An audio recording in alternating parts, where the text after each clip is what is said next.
And here we are once again with some of my favorite people in the world, people who take their Sunday to spend an hour with me, going super deep on vocal questions. And I know we've got some familiar faces here, lots of questions pouring in already.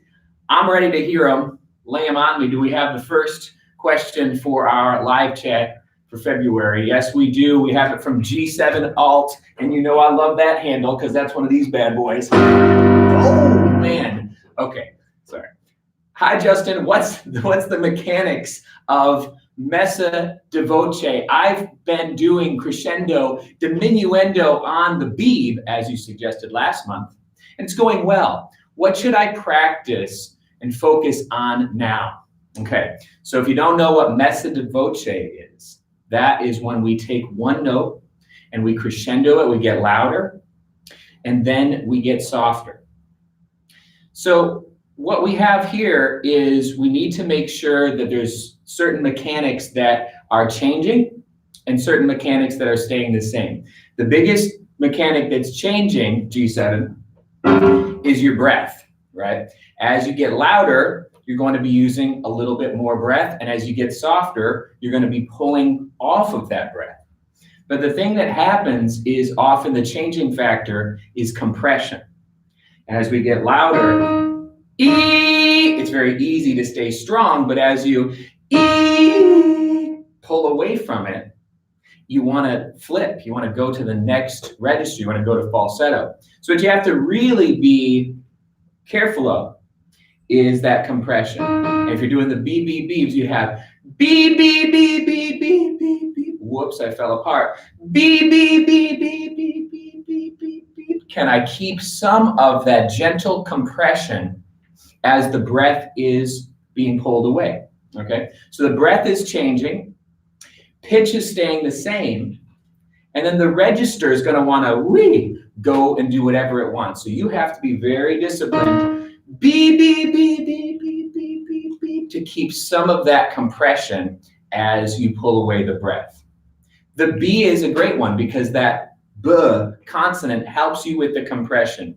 But G7, just really concentrate on what are my vocal cords doing when the breath is pulled away? Are they just flipping, or am I able to keep some of the compression there? That's your focus. All right, let's move to the next question. We have it from Jake, who we've seen many times. Hey, Jake, how do I make singing effortless? If you look at singers like Brendan Urie, he's running and doing backflips while maintaining a strong yet effortless voice. Is there something in his technique to enable this? Well, Jake, yeah, I mean, it's like with any skill in life, and I'm sorry for this answer, but it's just the truth. It takes a certain amount of time and dedication to get to a place of mastery, okay? They say 10,000 hours, right? Sorry, my phone's going off. What is this? Okay, there we go. Sorry, good people.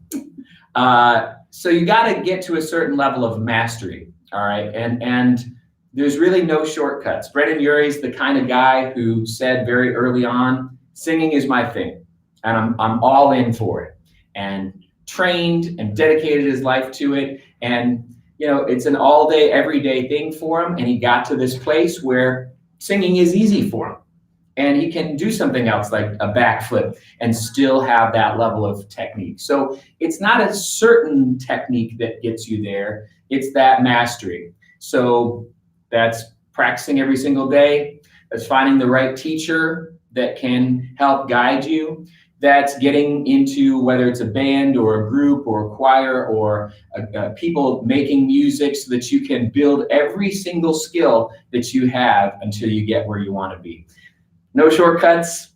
It's just the way it is, and he's a guy that got there. So that's what I can tell you, Jake. All right, now we're going for a new member. Hey, this is Lucas Oliveira D'Antonio. Hey, Lucas.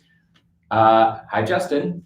From 17 years old to 20 and 25, what changes happen to the voice? The vocal extension expands, Yeah, Lucas, yeah. So a few different things happen. The larynx actually starts to get firmer in many places, okay? And your muscle tone starts to get really developed as well. And actually, I've worked with lots and lots of singers who've gone from the ages of, say, 18 into their 20s. And what I can tell you is everything just gets so much easier, so much easier. I wouldn't say that the range necessarily expands. It can, but what happens more, Lucas, is the strength of the voice and the stability of the voice increase because your larynx is more solid and your muscle tone is also more available. Think for yourself the difference of a 17-year-old athlete and a 25-year-old athlete. There's a reason we don't have 17-year-olds in the NFL, right? And there's a reason we don't usually see 17-year-olds in the NBA, maybe once in a blue moon. But most of the time, the body really matures physically in those years. The voice is no different. So you probably won't notice that your range expands necessarily, but the stability of your range will change quite a lot. And that might be the difference that you want. Because just like what I was saying there at the beginning with messa di voce, things like that compression and getting it just right, that's so much easier when your larynx is more stable and the muscles are more reliable. So Lucas, as you move into your 20s, just expect your voice to be more dependable, more stable, and a little bit more athletic. All right, good question. Ah, yes, our friend Empress Psycho, she's back. And she says, I notice that when I do lip trills, I can't maintain the trill itself or an even breath flow. What do you suggest I do? Well, the first thing I would ask you, Empress, is can you do tongue trills? Because if you can do one or the other, you're pretty much good to go. Okay, if you don't know what a tongue trill is, it's one of these. I'm trilling with my tongue instead of. Now, why do I say you're good to go? I say you're good to go because both exercises do pretty much the exact same thing. They give you some occlusion, some blockage. They give you a steady breath flow, and they make for a really nice warm up and stretch for your vocal cords. So that's my first question for you. Can you do the other one? If you can do the other one, you can feel good actually about just focusing on that. But also, if you really want the lip trill, you can use the tongue to get the lips. You can start to move your lip trill through the tongue trill, and it might start to develop. Why it doesn't work for some people is often just their lip size and proximity. And some people have just the kind of shaped lips that it doesn't work as well, and they have to use their tongue. Other people can't do their tongue and they can do their lips. But if it's not working for you, try this old trick of giving your lips a little tension like this and pressing the corners in. Because, Empress, it might not actually be your breath flow, it might be the tension on your lips. They have to be taut enough to resist the breath and get that flap going, okay? So I hope those are some helpful answers about the lip trill. And let's go right here to Boo Hockey, who we've seen many times. Boo Hockey, welcome back. Hi, Justin. What about the solar plexus and abs while we're singing? When I sing a long note, how are my abs supposed to be at the end of the note? Are the muscles going up or what? Can you show it, please? I mean, how are we supposed to feel breath support? I love this, Boo Hockey. What a good job. Okay, so the solar plexus is right here. That's the top of your abdominals.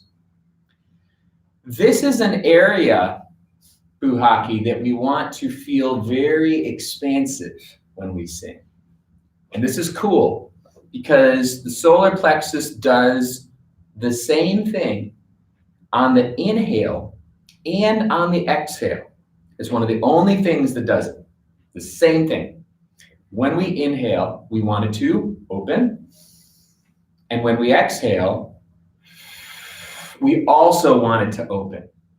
Interesting. For some, you'll feel it actually pop out. You can try it on an SH. Go ahead and press in your solar plexus. And you're going to inhale, it's going to open. And then an SH, you might feel it pop out. What you shouldn't feel is that it collapses. That means that you are having a little too aggressive breath pressure and it's coming from the wrong spot. So yeah, we want this to open up. And then as the phrase goes on, we'll take those lip trills. I'm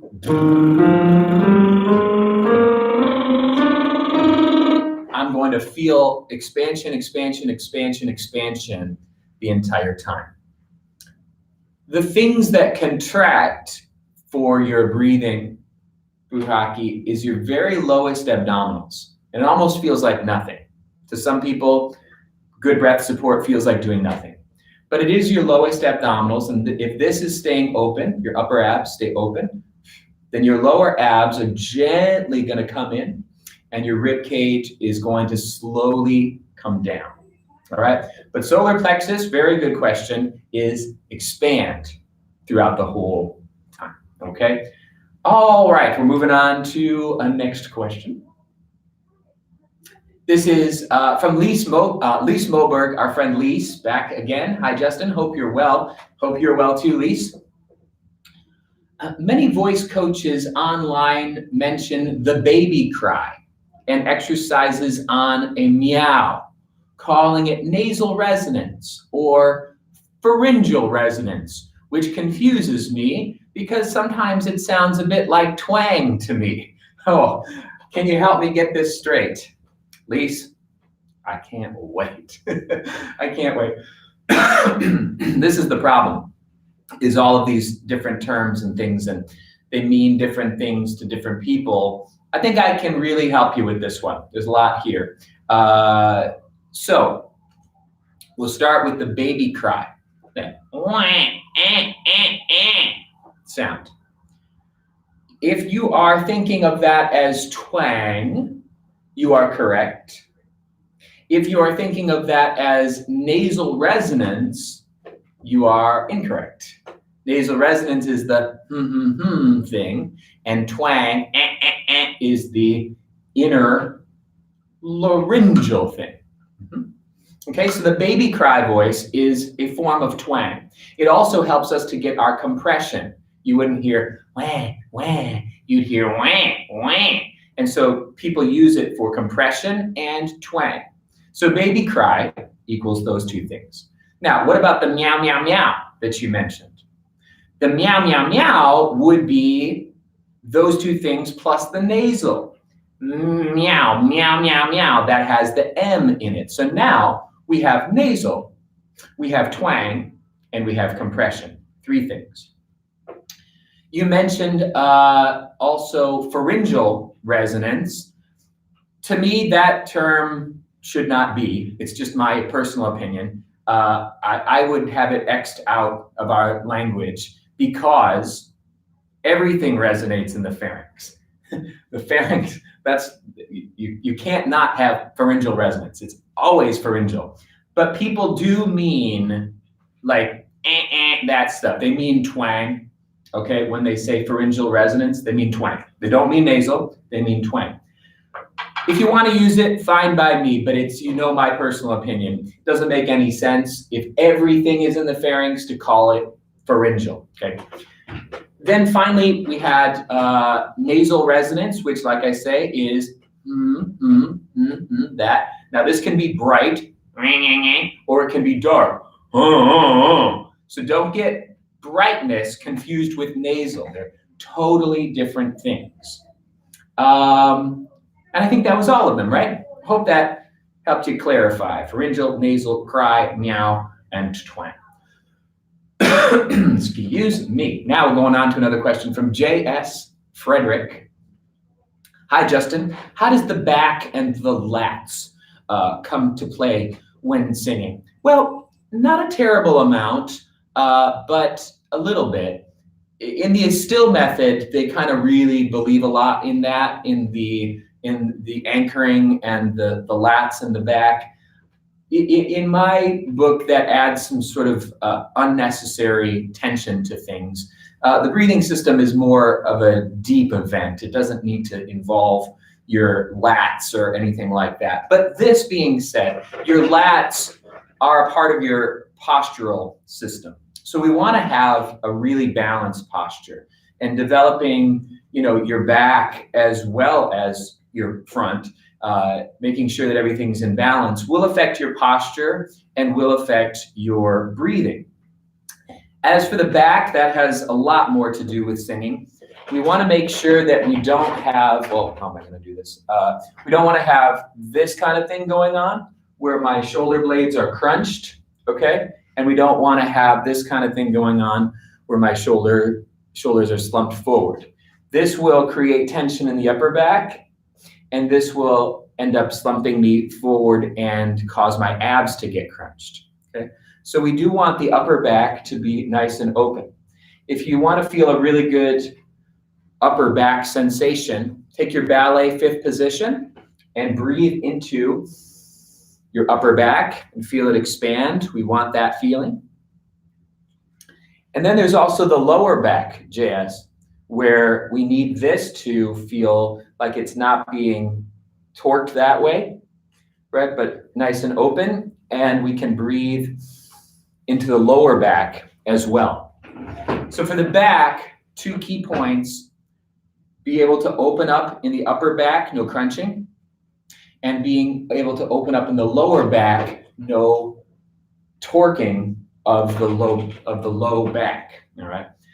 Other than that, keep yourself in balanced physical fitness. Okay.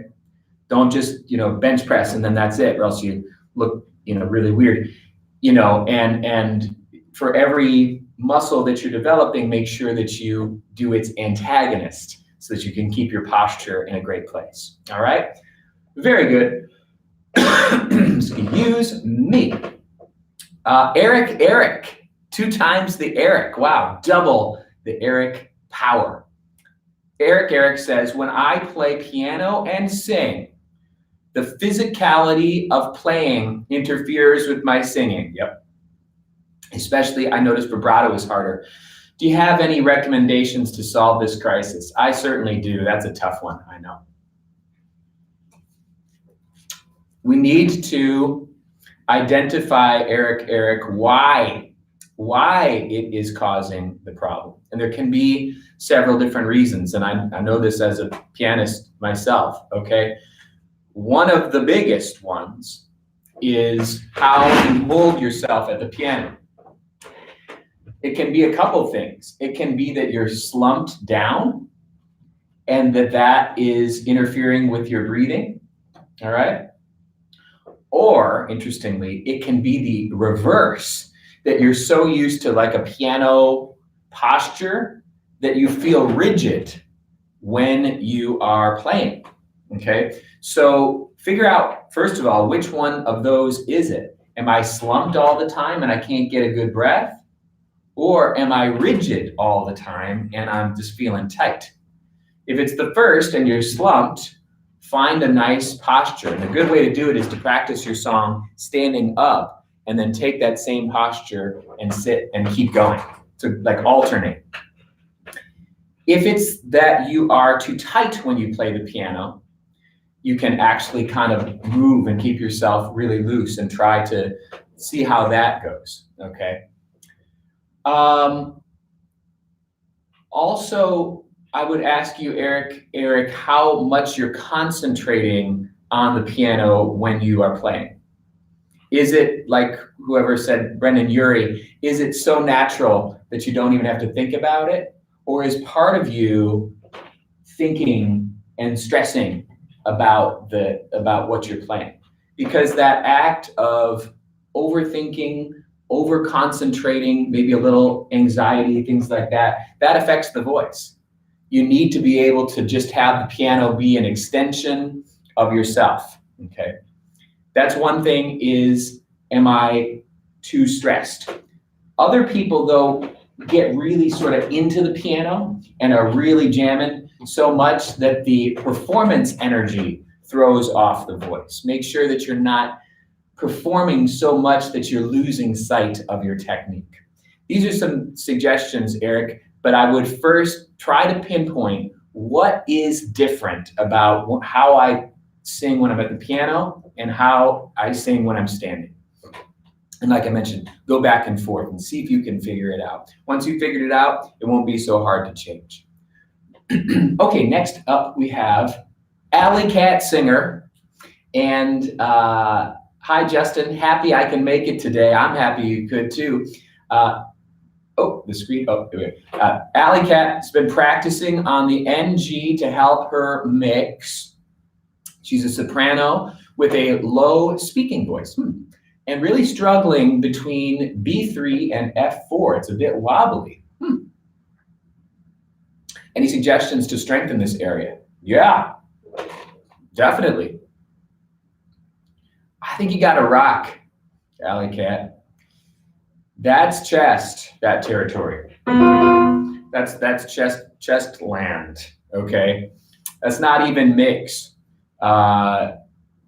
So I'm wondering if you just haven't like brought it there. Chest voice, thick stuff, shouty, stage speaking voice, you know, all the bells and whistles, just right out there, big power, 10 out of 10 singing. Because, you know, the mix we love, we want the mix, that's our prized possession. But remember, we're mixing two things together. We're mixing elements of chest and elements of head. But sometimes people make the mistake or they don't know that you gotta have enough chest in order to have something to mix.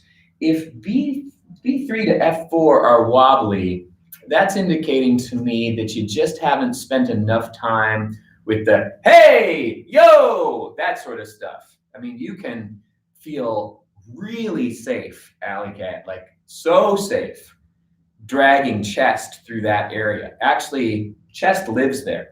That's not even an extension. Some women can drag a lot of chest, not just to that F4, but to the B flat above that. I wouldn't recommend doing that all the time, but I'm just saying that that's fairly common. So it sounds to me like you need more stability. Okay, more stability from a true chest voice, calling it out there, rock and roll. Really do, if you want an exercise, you can just do like a hey, hey, hey, hey. Really, really tough and chesty right through there. I believe you'll find your stability like that. All right. And now for Vampire Roast, one of our good friends. Hey, Justin, this is a question. I'd like you to do a class in voice lessons to the world, not a quick singing tip, okay, on how to growl, belt like Christina Aguilera, or do a heavy metal distorted belt growl. Yeah, we're going to. Okay. Yeah, we've been working on it for a while, actually. Just so you know, I think a lot of folks that would be on this chat would probably be watchers of our show. We know all of the different distortions and growls and rasps that there are, but if you can imagine, I have a great responsibility in the position that I'm in with releasing content to the world that I don't have any control over what people do with it. And there isn't anything really wrong with rasp and distortion. You can do it healthfully, and many people do. But I've been working to treat this topic really sensitively so we can put out accurate information and safe information. And it's not an easy task. What I can tell you, Vampire Roast, is it will be this year. Probably, if I had to guess, maybe June. June, we're going to do a treatment on it. But there's several different kinds of rasp. There's the epiglottic epiglottic growl, which I think you were mentioning, the kind of thing. There's the arytenoidal rattle. Ow! There's the false vocal cords. Yeah! Sorry. Yeah! Okay. There's the vocal fry. Ow! And all that stuff. And then there's like velar rasp. All of these things. So we're gonna do it all, but later this year. Okay. But yes, you can do rasp and distortion. Yes, it is healthy and sustainable, but we want to make sure you do it good.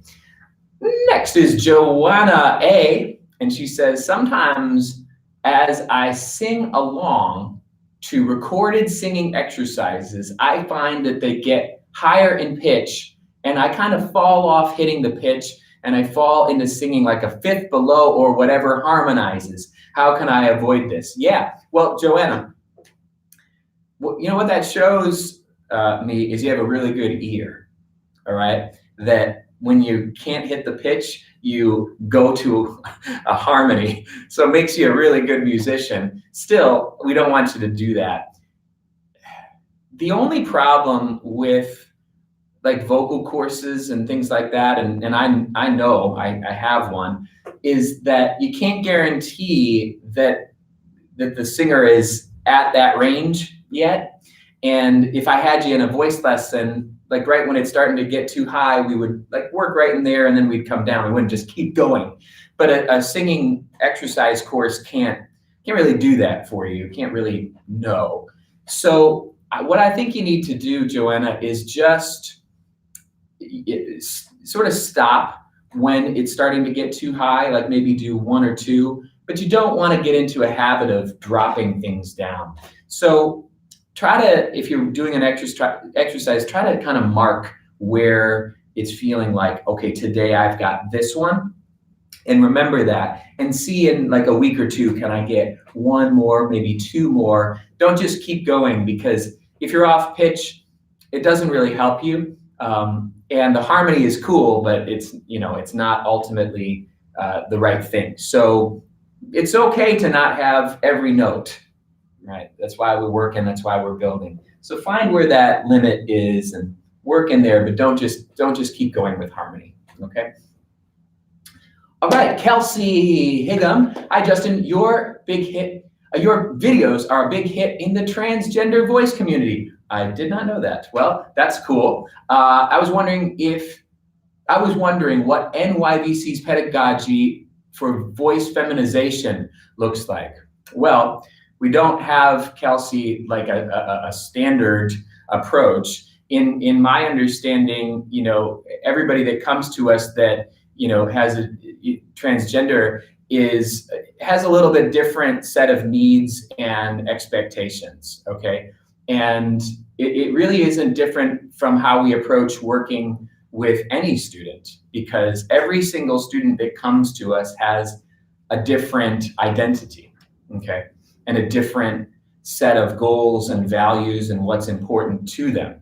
And we are super big on, you know, not judging what that is, but taking what comes to us and saying, you know, how can we serve? So when somebody comes and, you know, they're transgender, just like anybody else, they will have a different relationship with that identity. There's not just sort of one way. And so what we do is really get to know that person and what their expectations are and what their goals are, and adapt. That's really, if you want to know NYVC's like pedagogy, it's adaptability, it's customization. How can we change our methods to serve you versus like, here's the system, here's the rules, how can you fit into our system? So it doesn't really change as far as, you know, when working with a transgender student. Now, there's been lots of things recently, especially written on this topic, and we are big on reading those things and educating ourselves about that. But what I would say is one of our big philosophies is don't do the surgery. Don't do it. I have had students, transgender, do the surgery, get the voice feminization surgery.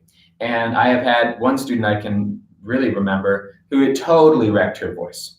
It was a former male who became female, and she did the voice feminization surgery, and it just, everything, they didn't do it right, and everything was a mess. Now, I wasn't in favor of this surgery. She did it on her own accord, and then she came to me afterwards, and there was only so much we could do because the instrument was compromised.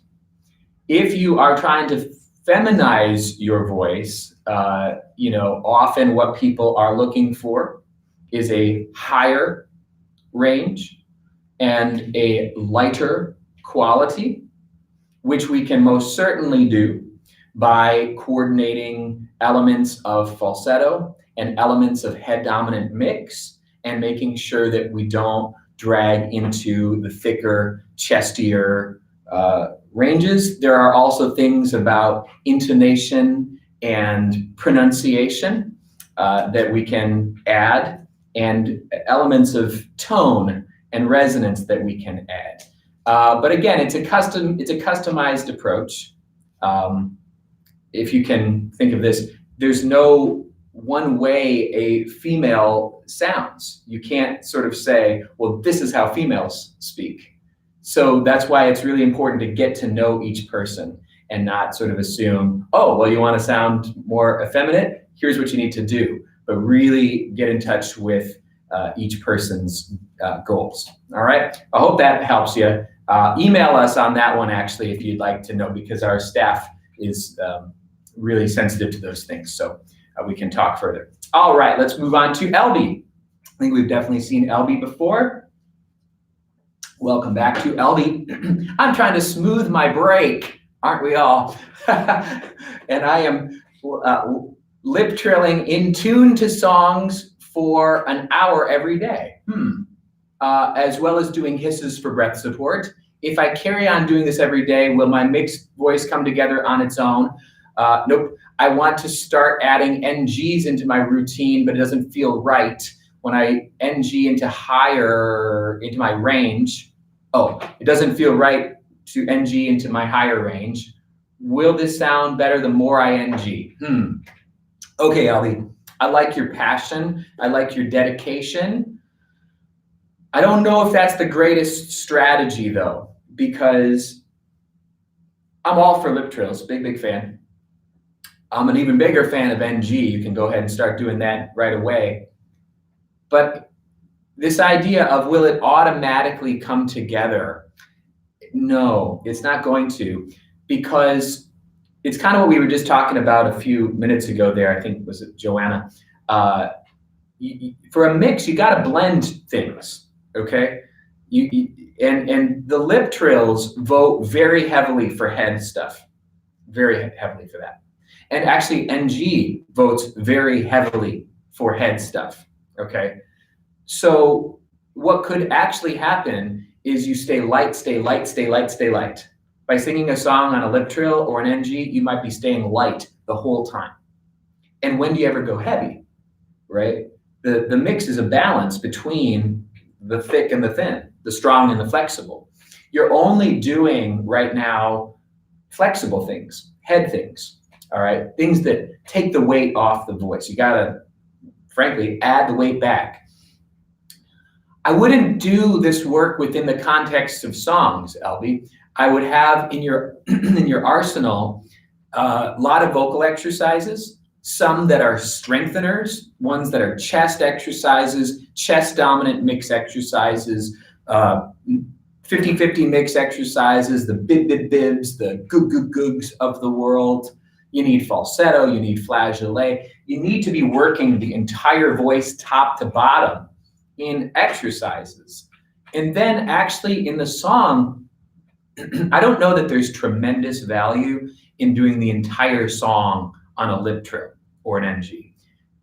It's a nice warm up, but it's not going to get the job done. I would sing the lyrics, and then once you have sung it with the lyrics, go ahead and find a problem spot and iron that out with an exercise. Okay, so it seems like you might want a little bit more dynamic approach to your voice.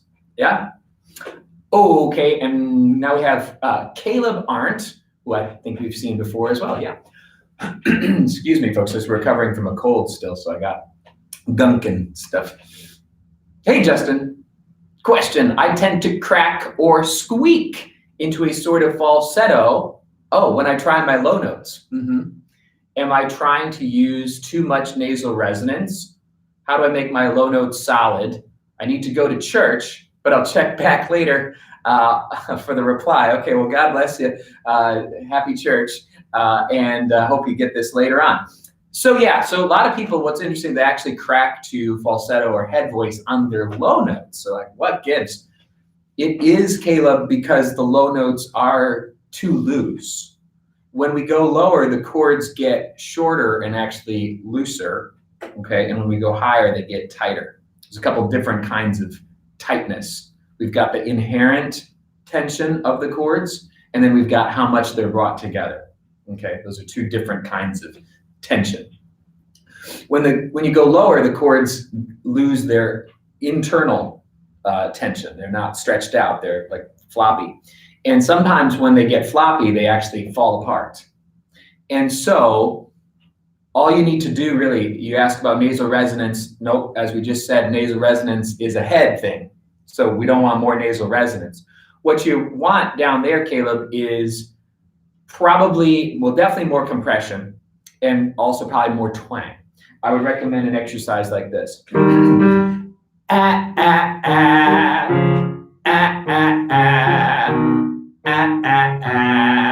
what we're doing is the glottal, that's giving you your compression. And the vowel, it's giving you a little twang, will help you with your compression. So don't let it start to go anything like that. That's going to get too loose. We want really nice and taut. Okay, T-A-U-T, taut. Good. Now we have Sanjeev Balhara, a new member. Welcome to our group today. Sanjeev, is there any exercise to open up the thyrohyoid space? I have very little space between the hyoid bone and the thyroid cartilage due to tension. Yeah, there's definitely exercises. Okay. So the thyrohyoid space, this is your hyoid bone, that's the top of your larynx. And this is the thyroid cartilage, that's the front of your larynx. And what Sanjeev is talking about here is the thyrohyoid space, this space right here. Now, when the larynx is higher, or when the larynx is tighter, this space gets shortened. The most important tool that we have, Sanjeev, is pure and simple low larynx exercises. You can just focus in on that stuff. And it may be that you haven't done that stuff enough, or you haven't done it to as dramatic of an extent as we need you to. Here's an example of what I'm talking about.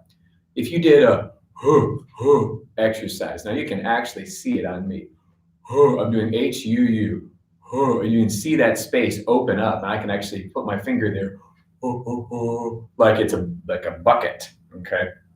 And the issue is, oh boy, that's like, that I don't have very good thyrohyoid space, but no, I do. Okay, great. I know it's a little bit too dramatic for how you would sing a song, but it is not too dramatic for a vocal exercise. In fact, if that's what we're working on, it's exactly what I would want. So then, Sanjeev, we just do like a, I can.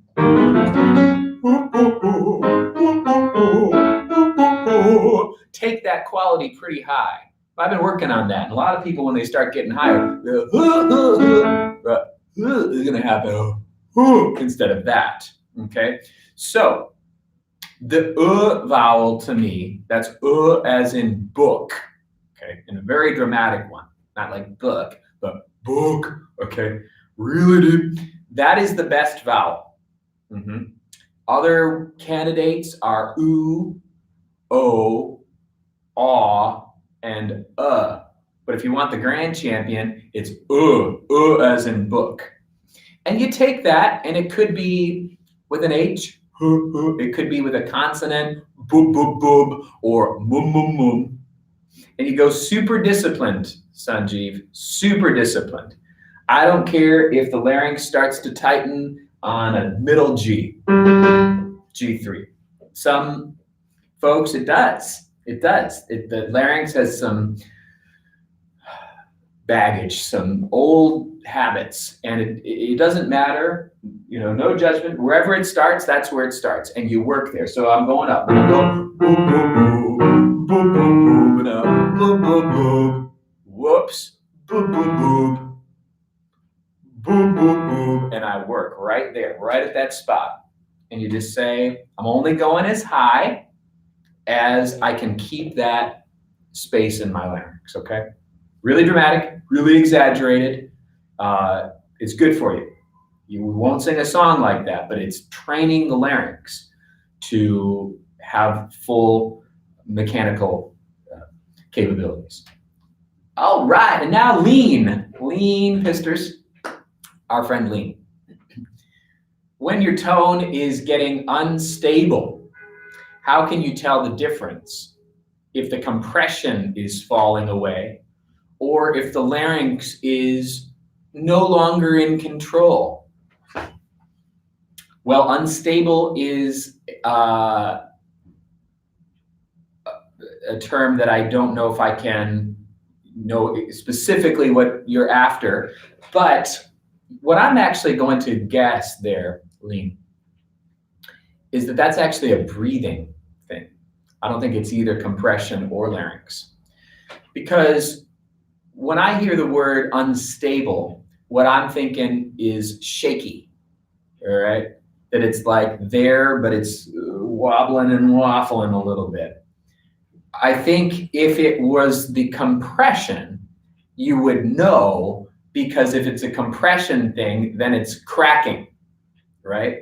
And so you wouldn't be asking this question if it was cracking. If it's the larynx, perhaps, but I don't think that the larynx is going to be wobbling around. It might be in the wrong position, but it's not going to be wobbling very much. So that makes me think that it's actually the vocal cords hanging on to something, but they're sort of saying, I don't know if I can hang on to this. Is somebody going to help me? And the answer is the breath flow. Okay. Yes, there are muscles in there. And yes, they push and pull the vocal cords into various spots. But sometimes, just like any muscle, it's like, it gets sort of like uncomfortable, right? If I try to do push-ups with both hands, it's like, okay, that's fine. But if I put my hand in the center and do like a one-handed push-up, all of a sudden it's like, oh my gosh, same muscle, but I just can't do it. I need some extra help. Same kind of thing here. You might be getting your compression right. You might be getting your larynx right. But did you remember the flow of breath, right? We're not talking about pushing. We're not talking about completely losing our breath support. We're talking about feeding the voice. Try the very same thing that you try and lean with the idea of a really generous flow. Everything riding on a nice wave of breath, okay? Give that a go. And like we've said many times today, things like lip trills are a good way to get that, or actually an SH kind of fricative can help you, but I think just imagining it will also do the job. All right. Colin Joseph, one of our good friends. Hey, Justin, good to see you. Good to see you too, Colin. Of course, I can't see you guys. Wish I could, but I imagine that I can. You gave a lesson to pro singers. Are you aware of any of them that, you give lessons to pro singers. Are you aware of any of them that use steam inhalers? Yeah. And is breathing through the mouth when singing a bad habit dries your vocal cords, right? I also heard cold drinks shocks the cords, too hot causes inflammation, but how hot is too hot or cold? Okay, let's unpack these. Good questions. Many singers that I have, pro singers or otherwise, use the steam inhaler. It's a good thing. If you want to use it, it gives your vocal cords and your pharynx and your vocal tract moisture right away. So that's good. I use humidifiers all the time, especially in the winter. So if you live in the parts of the world like New York, where in the winter it gets cold and everything is super dry, you need to get a humidifier. Cool Mist Ultrasonic, that's not a brand, that's a kind, Cool Mist Ultrasonic. And it spits the moisture out into the room and raises the humidity. So if you live in a cold climate, get a humidifier. If you need that moisture fast, steam inhaler is great. What was the next part of this question? Breathing through your mouth when singing. I've done an episode, it's a quick singing tips episode. I think it was episode 2 of quick singing, if you want a full treatment of this. But long story short, you're supposed to breathe through your nose, both in singing and life. Your nose is meant for breathing, your mouth is meant for food. But the nose breath is too slow for a lot of things we have to do in singing. And so we do a dual breath, mouth and nose.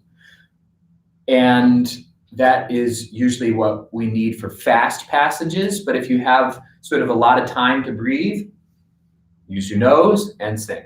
If it's a quick song, quick breaths, mouth, nose, combination. And final question was about hot and cold drinks. I'm very liberal about this, very liberal. I don't think it's what people say. I think it's the world of voice is filled with lots of fear and, sort of myths and, things to get stressed about. In my experience, drink the drink, drink the drink. I mean, first of all, nothing, when you drink, it doesn't touch your vocal cords, okay? I don't know if people knew that or not. It does not touch your vocal cords at all right? So it's your throat, it's not your vocal cords. The only thing that touches your vocal cords is things that you breathe in, all right? That's why the steam inhaler does touch your vocal cords, because you're breathing steam. But when you drink a drink, it goes into your esophagus, not into your vocal cords. So the chances of surrounding temperatures dramatically impacting your voice are very, very low. And to me, you wouldn't be drinking a drink that is uncomfortably cold anyway, or a drink that is uncomfortably hot, all right? Other people might disagree, totally fine. I'm just giving you my opinion. I don't think we have the data to support that belief that people have about, oh, cold is bad, hot is bad. I think that is just a vocal myth. So listen to your own body on that one, Colin. If you drink cold drinks and it makes your voice feel bad or vice versa, then be careful. But I don't think there's anything concrete that can say that that's what happens, particularly because it doesn't touch your vocal cords at all. All right. Janet 2A Wilson, I'm a little late, that's okay. I started at the beginning, so I'm interested in the messa di voce discussion. So it's the control of compression that keeps one in the same register. Yes, Janet, yes. I mean, what can I say? I want to hear more from you. You should take this seat. Yeah, that's right. It's the control of compression that keeps one in the same register. And that's why it is so important to have an awareness of our compression, to not be sort of old school and think, relax, nothing must ever happen in here. And we just, all breathing. You need to learn that you can and must control your compression, all right?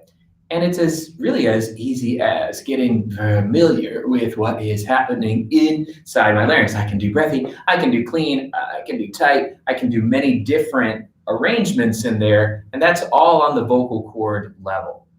All right, so what I was suggesting to G7 Alt was that the beeb is meant to assist with compression.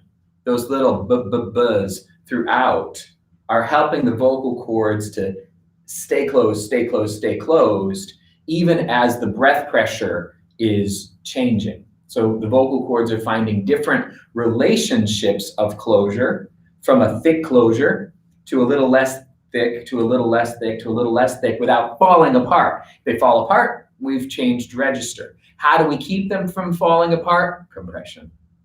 Right? So yes to your statement, which I love, which is, can you back that up there? Love it. So it's the compression, it's the control of compression that keeps one in the same register. Brilliant. Okay, on to Karina Chen, our friend. Hey, Karina. I have stage fright. How can I deal with this? And when can we get your new book? Thank you, Karina. Please let us have the details. Okay, we'll start with stage fright, and then I'll tell you about my book. Well, a lot of people have stage fright, and there's lots of ways to address it. The biggest thing that I can tell you, I think, in a short time here, is that the anxiety has to be coming from somewhere, right? The nerves have to be, the nervous system, nerves, they have to be coming from some source, some worry, some fear. And a lot of times that fear is, will I sound bad? Or will people not like me? And we can really change that based on how we come to the performance. If I come trying to sound good, and that's my goal, I want to make sure I sound good, then that's going to amp up our nerves. Or if I come thinking, I've got to make sure these people like me, then that's going to amp up my nerves again. So what can I do to not approach my performance to sound good and to make sure that people like me? Well, I can perform the lyrics and the meaning and the intent of the song, and I can also be in character. This is going to solve both things. I can focus my performance not on will I make a good sound or not, but what does this song mean? Who am I talking to? What am I trying to get from this person? And I want to make sure that I get it from that person by the end of the song. Okay, that puts me out of the mode of sounding good and into the mode of really the acting, but the conveying of that lyric. Take that a step further and put yourself in character. It is not Karina. It is whoever this person is in that story. Then you've solved two issues. You don't have the pressure of sounding good, and you don't have the pressure of people liking you because it wasn't you. You were in character. This is why a lot of people have a lot more trouble singing in a really small room with people that they can see and people that they know, versus being all dressed up in costume in a big show and they can't see anything and they're up there doing their thing. You need to take the quality of being dressed as, let's say, a princess or a wicked witch, take that same feeling and put that into your solo performing. Find a character, be in character, and then when you are singing your songs, don't try to sound good. That work has already been done. Now we are communicating text. And if you can shift that focus, that's my number one way to solve performance anxiety. There are others, and we talk about them in the book, which I will now talk to you about. There's a chapter on performance anxiety. The book is done. and I'm in the publishing process right now. And the publishing process can take longer than one would want, but it's going to be this year. Okay, it's going to be this year. If I had to guess, don't tell anybody this, I'm going to say October. Okay, that I really don't think it's going to be after that, but it's going to be this year, and I'm thinking the fall. I'm thinking October, hopefully sooner, but I want to just, publishing is hard.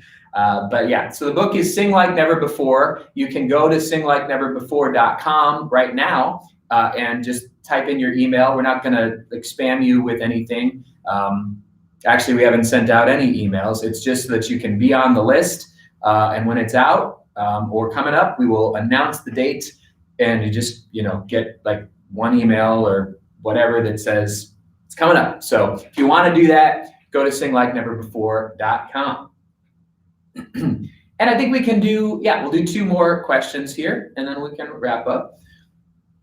From Musicals 81, we know and love. Hi, Justin. Why do I find it easier to sing when sitting down? Well, somebody else earlier found it harder. I feel more relaxed and grounded, and my voice is more free. Yeah, it's funny. Some people do. Some people feel better standing up, and some people feel better sitting down. Some of the reasons why Musicals 81 that sitting can be easier is a lot of times when we stand, we want to have good posture, right? But good posture can often feel postured to people, and people feel like really tight, trying to stay upright. And so they're either too postured, or then we get like kind of lazy.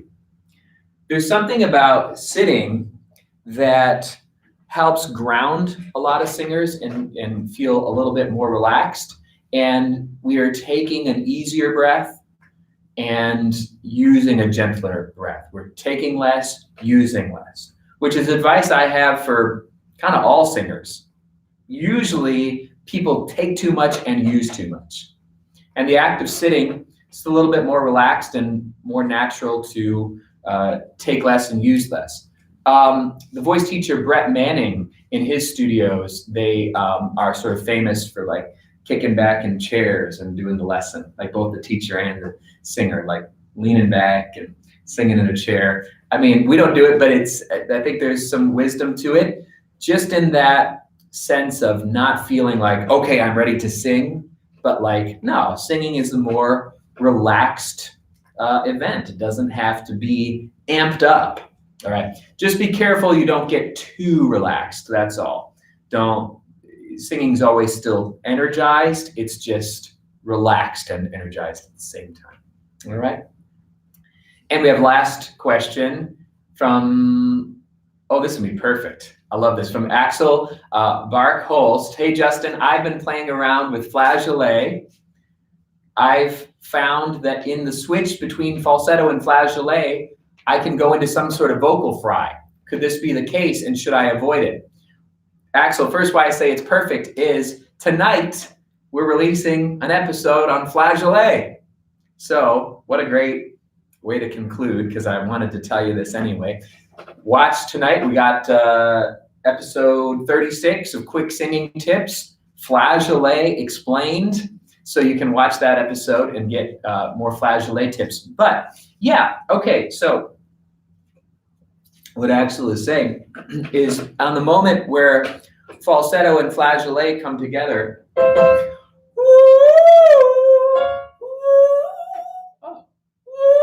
there it is. He's getting a kind of fry quality up there, and some people do. Should you avoid it?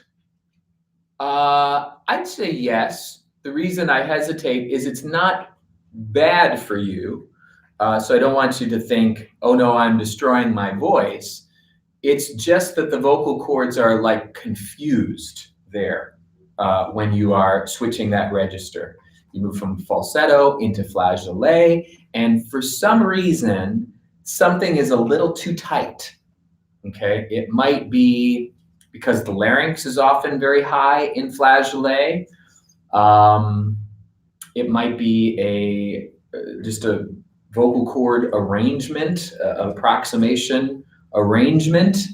It might be a breath flow issue. In any case, Axel, when you're moving from falsetto to flageolet, it sounds as though you are adding a little extra compression there that we don't need. Again, it won't hurt you, but we don't need it, and probably you want a clean, crisp flageolet. So experiment, I would say, the most with decompression principles. The best one would be H. So if I'm having a fry up there, I could do little H's and get the H to influence the fry and hopefully settle down. Okay, well, did we get everybody's question? Yes. We did? All right, well, that's awesome. Again, I bow to you people. I am so grateful to have this chance to spend once a month with you and answer your questions and go deep on these subjects. I really appreciate people like you who are so passionate about the voice and technique and pedagogy and want these answers. So thank you to everybody. As I've said, the episode's coming out tonight, so please watch the quick singing tips. Please join Brendan Hodek, our speech instructor. He does the voice breakdown series on our channel, and he also does a monthly chat. And he's a super genius about singing, speech, voices, rasp and distortion, vocal injury, whatever you want. Brendan knows it. So I'll be back with you in March, and you'll also have your live chat with Brendan in March. So check that out. And again, very thankful for you all. Keep up the great work, and we'll see you next month. All right? Signing off.